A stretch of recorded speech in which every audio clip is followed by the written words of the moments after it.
Je vous remercie.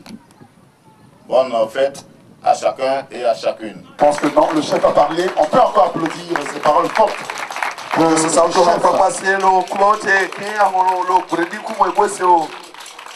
Le chef Dougwa Akeo Antoine, le chef d'Anokakouté que je demande encore une fois de mentionner. La journée mondiale de l'habitat qui se tient chaque année au mois d'octobre.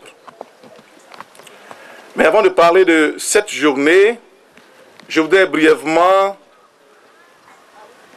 parler de ce que c'est que Habitat for Humanity.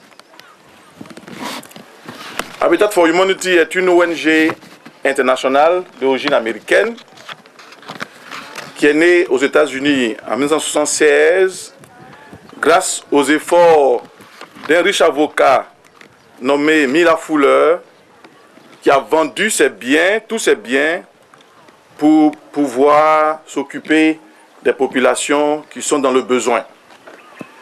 C'est donc à partir de cette initiative que Habitat for Humanity a commencé à œuvrer en Afrique et partout dans le monde. Et en Côte d'Ivoire, c'est précisément en 1999 que nous avons commencé nos activités. Et principalement après l'accord de siège que nous avons signé avec le gouvernement de la République de Côte d'Ivoire. À ce jour, Habitat a pu loger plus de 10 000 personnes dans les zones rurales principalement.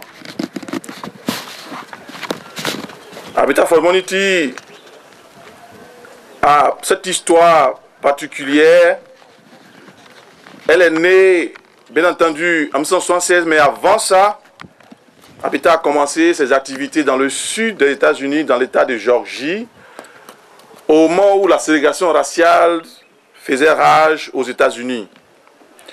Donc, les fondateurs avaient à cœur de mettre ensemble les Noirs et les Blancs pour pouvoir réaliser des travaux communautaires au sud des États-Unis, notamment à Americus.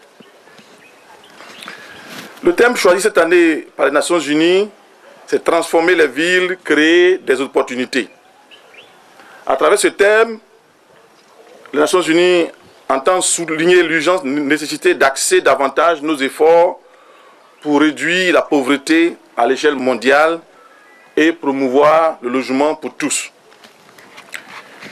En effet, c'est en décembre 1985 que l'Assemblée générale des Nations Unies a déclaré donc, cette journée en reconnaissance de l'accès fondamental au logement comme droit inaliénable à tout être humain. L'objectif de la journée mondiale est d'interpeller l'opinion publique sur la nécessité d'un logement adéquat pour tous par la sensibilisation, le plaidoyer pour un logement décent. Cette journée que nous célébrons aujourd'hui, c'est la 4e édition que nous organisons ici en Côte d'Ivoire. Et au cours de cette journée, nous discutons du terme et nous faisons des plaidoyers en vue d'interpeller les États, les organisations, les institutions et la société civile à l'effet de réfléchir sur la question du logement accessible à tous. Et aussi de réfléchir sur la question de l'environnement. C'est donc tous ensemble et de manière collective que nous pourrons donc réussir ce défi. La première édition que nous avons organisée a eu lieu en 2009, 2010, 2011 et cette fois en 2012. Et je voudrais à ce stade de mon propos remercier le ministère du Logement qui, à chaque fois que nous l'avons invité, a été présent. Je voudrais saluer M. Jacques Kanga pour sa disponibilité à nous soutenir. Je voudrais donc à travers vous saluer les efforts de Madame la ministre pour le projet de logement, plus de 2000 logements sociaux lancés récemment. Nous voudrions vraiment vous dire merci pour cela et nous voudrions vous encourager à aller plus loin. pour que nos populations aient des logements décents pour y vivre avec leurs familles. La première question qu'on peut se poser, pourquoi avoir choisi Anokwakouté pour cette journée? Anokwakouté, comme vous le savez, est un village Atchan. Atchan, c'est ce qu'on appelle les briers. Et le Tchaman, je crois que c'est la langue que vous parlez. Et ce village a connu des difficultés pendant la crise post-électorale. Des maisons ont été détruites. Et aujourd'hui, nous parlons de reconstruction. Or, pour reconstruire, il a nécessité de permettre à ceux dont les maisons ont été détruites de voir leurs maisons réhabilitées. Pour que le cœur qui est affecté puisse être soulagé. Et lorsque le cœur est soulagé, les oreilles peuvent écouter les paroles de sagesse, de reconstruction, de vivre ensemble. C'est donc pour cela que ce village a été choisi, pour que nous puissions lancer notre journée, mais bien plus, pour qu'à travers cette journée, nous puissions mobiliser les bonnes volontés à l'effet de permettre à ceux dont les maisons ont été détruites de voir leurs maisons réhabilitées. À travers Anokwakouté, je crois qu'il y a une problématique à laquelle nous devons réfléchir. Quel peut être l'avenir des peuples qui vivent dans nos capitales? Abidjan, la première capitale, notre capitale économique, a des peuples autochtones, ce sont les Atchans. Il y a des Atchés qui sont tout juste à côté. Abidjan grandit.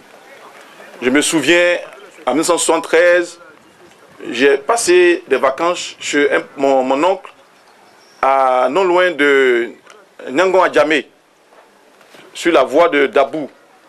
Après le CHU, l'espace du CHU à Nanéré, c'était la forêt. On pouvait avoir des agoutis, des rats, tout juste là. Vous voyez le cimetière de Yopougon, le cimetière municipal, c'était la forêt. Il y avait des plantations de café et de cacao. En 1973, j'ai vu ça. En 82, je suis revenu, ça existait. Mais aujourd'hui, ça n'existe plus. Alors la question, c'est de savoir, en 2512, que seront les Atchans? Est-ce qu'on les aura encore? Parce que la ville est en train de les engloutir. Comment faire pour protéger ces peuples? Bientôt, ce sera les Akwai à Yamoussoukro. Parce que c'est la capitale. Bientôt, vous allez voir que Yamoussoukro va prendre l'ampleur et les villages seront aussi engloutis. Plus tard, peut-être que les Akwai vont disparaître.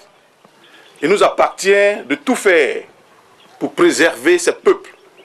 Parce que s'il y a des peuples en moins, dans notre histoire, quelque chose va nous manquer. On va manquer cette langue majestueuse et merveilleuse qu'est le Tchaman. Vous voyez, pour dire, par exemple en baoulé, en Tchaman, vous voyez, une façon poétique de parler. Et il faut préserver cela. Donc nous avons donc ce devoir ensemble de travailler pour préserver ce peuple. Comme le Senoufo aussi, qui est menacé par le Malinké. Beaucoup de Senoufo ne parlent plus le Senoufo. Comment faire pour préserver le Senoufo? Il faut que le Senoufo existe. Et que le Malinké existe. Toutes les langues doivent exister pour perpétuer notre propre identité nationale. Ça, c'est un souci pour nous. Que tous nous puissions répondre à cet appel devant l'histoire.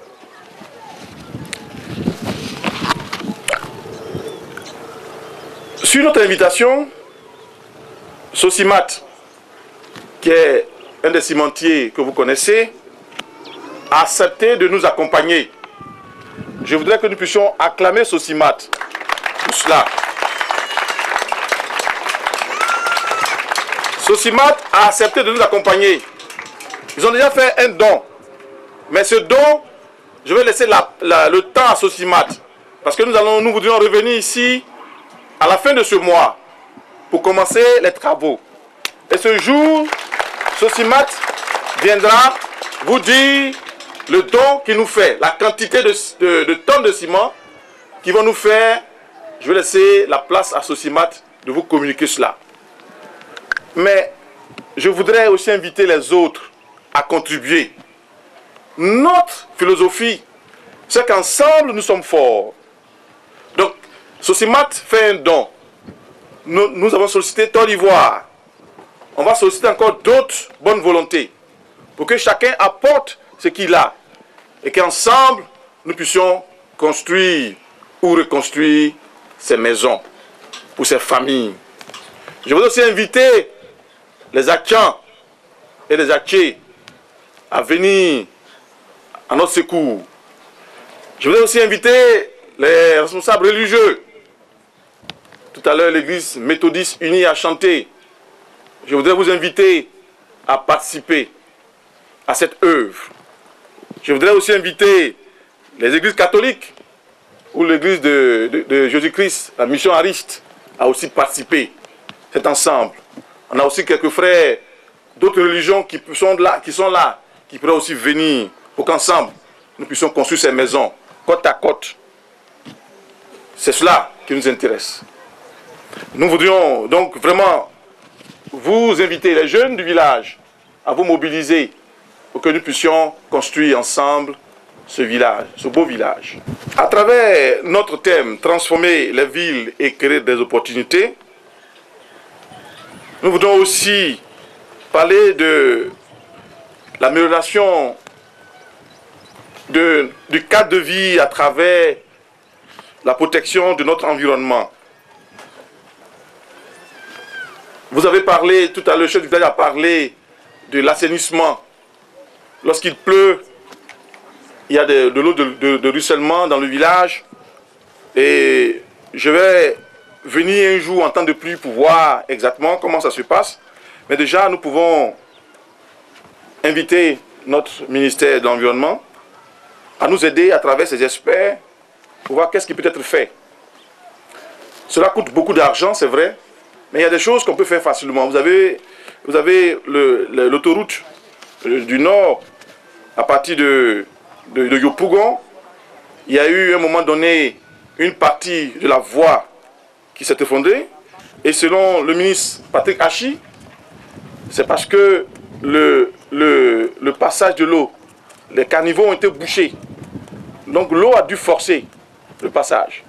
Donc il suffit simplement d'éviter de déposer les ordures dans le caniveau pour que la route se maintienne. Donc en jetant les ordures, ça ne nous coûte rien. Mais en retour, les dégâts de ces ordures coûtent cher à l'État. Et si on vous fait le devis des travaux qui ont été réalisés, vous serez surpris. Mais ce sont les ordures, des choses dont nous n'avons pas besoin, des choses viles que nous avons jetées et finalement qui ont bouché le caniveau.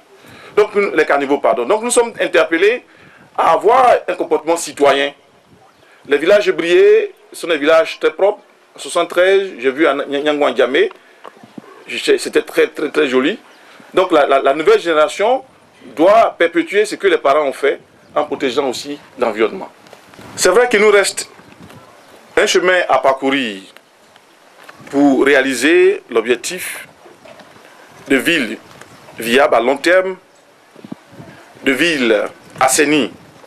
Mais nous ne devons pas désespérer, nous devons travailler ensemble pour pouvoir rendre nos villes propres, saines et agréables à y vivre. Car une ville propre, c'est aussi une santé. Une santé, c'est aussi la force pour travailler. Travailler pour subvenir aux besoins de sa famille. Travailler pour bâtir la nation, une nation forte. Je voudrais enfin, de propos, remercier une fois encore le ministère du Logement, remonté ici par son directeur de cabinet. Je voudrais remercier les ministères ici présents, l'ONEP, excusez-moi, l'ONEP n'est pas une ONG, c'est une agence, je pense, gouvernementale, excusez-moi, je me suis trompé tout à l'heure, pour l'effort que vous faites pour les populations. Je voudrais vraiment vous dire merci et vous encourager à continuer à nous aider. Je voudrais remercier également les chefs de service qui sont